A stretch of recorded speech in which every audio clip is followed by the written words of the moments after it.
Bonjour, bienvenue dans cet épisode numéro 1 de l'histoire de la mode. Je suis Lorraine Mangin, j'ai une formation de styliste et je vais tout vous raconter.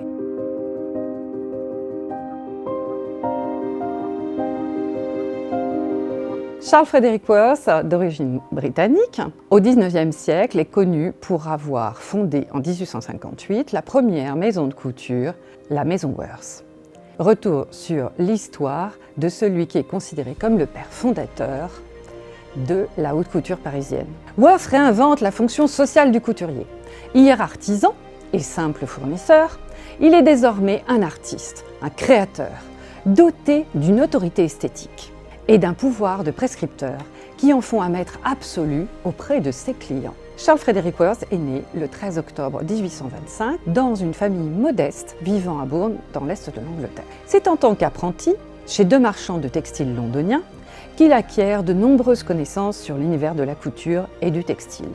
D'abord dans une entreprise de draperie, puis pour le meilleur marchand de soie de Londres, le fournisseur de tissus de robes de la reine Victoria, Lewis & Allaby. Le jeune homme se découvre une passion pour le monde de la mode. Et à travers les tableaux, lors de ses visites à la National Gallery, lors de ses rares jours de congé, il est particulièrement fasciné par les portraits de la royauté et les robes d'une autre époque, portées par des femmes de la haute bourgeoisie. Ces sources d'inspiration façonneront l'esthétique révolutionnaire de Charles Frederick Worth, entre une vision avant-gardiste de l'art de la couture et une esthétique empruntée au passé. En 1845, à l'âge de 20 ans, Charles Frederick Worth s'installe à Paris et est embauché chez Gaguelin, un marchand de tissus et de châles de grande renommée. Il rencontre, parmi les apprentis, devenue vendeuse, sa future femme, Marie Vernet. Il rencontre aussi son futur associé, le vendeur d'origine suédoise Otto Boberg. Worth met au service de ses clientes un grand sens artistique pour créer des modèles uniques et inédits. Les modèles sont prêts à essayer en étant personnalisés en fonction de la cliente, au point de paraître des créations uniques. Les jeunes filles, qu'il appelle les sosies, les présentent aux riches clients. Il peut librement exprimer sa passion et décide de présenter ses collections lors de défilés façonnant le cycle de la mode en adaptant les pièces présentées aux saisons.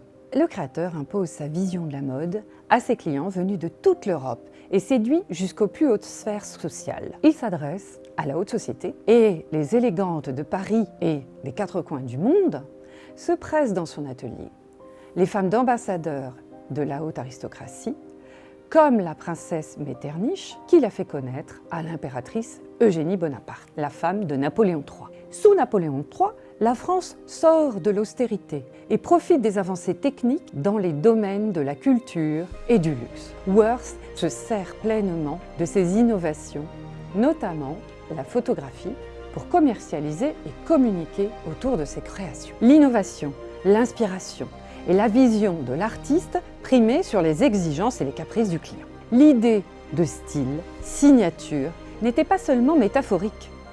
Charles Frederick Worth fut le premier couturier à apposer une étiquette signée sur ses pièces. D'ordinaire, les étiquettes étaient imprimées sur l'intérieur de la ceinture.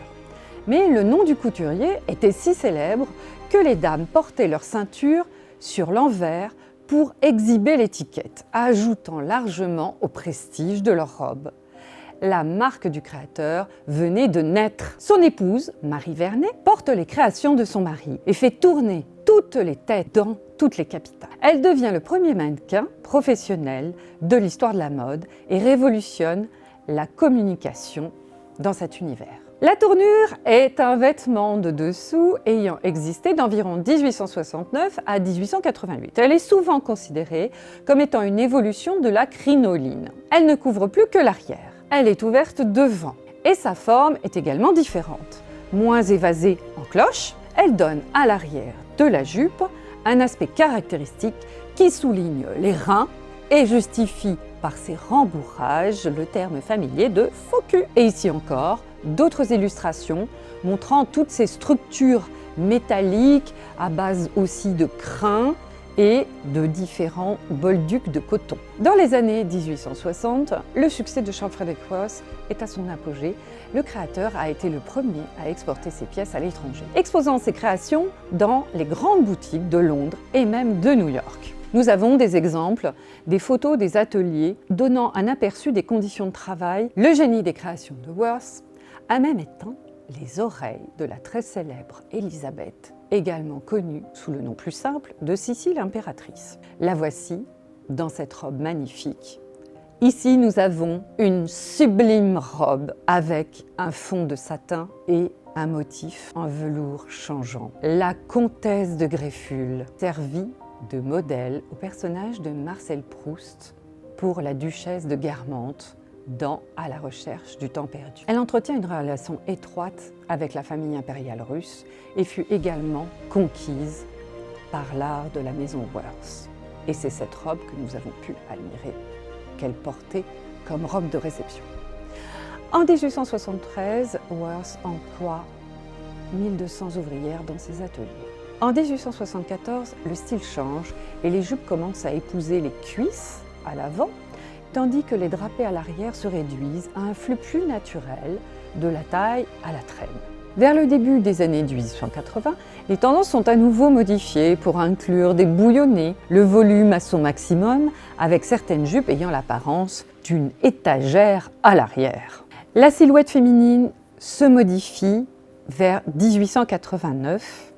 Les jupes commencent à se réduire et à faire place à une silhouette en S. Les fils Gaston, Lucien et Jean-Philippe reprennent l'affaire de leur père après son décès en 1895 et réussissent à maintenir son exigence. Les créations de Jean-Philippe en particulier suivent l'esthétique de son père avec son utilisation de tissus dans un style dramatique et de garniture somptueux, dont voici quelques exemples. Ici, du velours et des paillettes. Superbe exemple de la couture de la maison Worth, cette robe présente l'esthétique des dernières années du 19e siècle. Ici, les photographies de Karl Blossfeld qui a saisi l'inspiration moderniste dans la nature. La juxtaposition graphique frappante du velours noir sur un fond de satin ivoire crée l'illusion d'une ferronnerie. Ici, une grille de l'architecte Guimard et à côté, la traîne de la robe. Et voici un exemple de la duplication de ce même motif pour une autre robe du soir et pour une autre cliente. Dans cette version beige, cette déclinaison sert à exploiter au maximum le carton du dessin chez le fabricant de ce merveilleux tissu. En 1924, la maison Worth est dirigée par son petit-fils qui s'aventure sur le marché des parfums. Le premier parfum de la société développé par le parfumeur Maurice Blanchet s'appelle Dans la nuit et le verrier René Lalique est chargé de concevoir le flacon. À la mort de Jean-Philippe, ses deux neveux, Jean-Charles Worth, designer, et Jacques Worth, manager, reprennent la direction de la maison de couture. La maison reste prospère, mais doit faire face de plus en plus à la concurrence. En 1950, elle est reprise par la maison Paquin.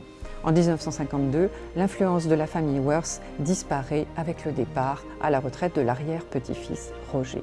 En 1956, la maison cesse ses activités de couture. Nous avons pu voir dans cet épisode comment Worth a été un créateur innovant, aussi bien dans la construction d'une marque pour la diffusion d'une maison de haute couture et aussi, bien entendu, dans la création inspirée des références picturales. Nous allons voir comment ces techniques de diffusion se sont propagées aussi avec Poiret et son approche très particulière de la création.